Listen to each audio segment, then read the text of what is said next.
Depuis sa naissance, Xue n'existe pas aux yeux de l'État chinois. Son crime, être la seconde fille dans la famille Li, Xue est née au moment où la politique de l'enfant unique était à son apogée. En 1993, sa mère ouvrière est licenciée parce qu'enceinte de son second enfant. Le couple Li doit aussi s'acquitter d'une amende de 560 €, une fortune pour ce foyer qui ne gagne alors que 100 € par mois. Les Li ne paient pas, la sanction tombe, pas de carte d'identité pour leur deuxième enfant. Je trouve que je suis vraiment différente des autres de mon âge. Ma vie n'a rien à voir avec la leur. Eux, ils ont une identité, ils peuvent aller à l'école, ils ont des copains, des profs. Moi, je n'ai rien. Sans existence légale, Xue n'a jamais été scolarisée, elle ne peut même pas se faire soigner. Son quotidien est un combat de tous les instants. Si je veux prendre le train, désormais il faut avoir une carte d'identité pour acheter son billet. Alors je ne peux pas partir.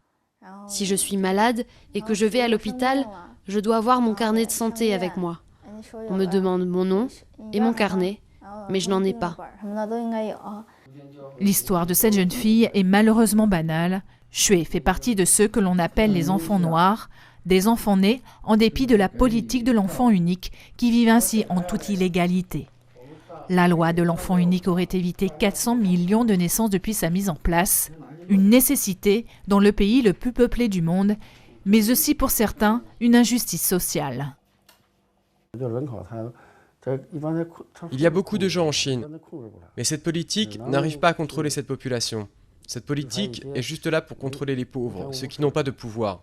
Ceux qui ont de l'argent, qui ont de l'influence, ils peuvent avoir des enfants, ils peuvent payer l'amende, ils achètent leurs enfants.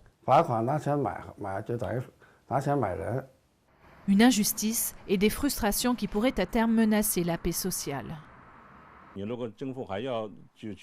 le gouvernement continue de les punir et qu'il ne leur donne pas de carte d'identité, les enfants noirs vont commettre des actes excessifs. Ils vont devenir des casseurs, des voleurs, des assassins. Il faut que nous réglions ce problème. Selon le recensement de cette année, la Chine compte plus d'1,3 milliard d'habitants, et sans compter les millions d'enfants qui partagent le sort de Xue.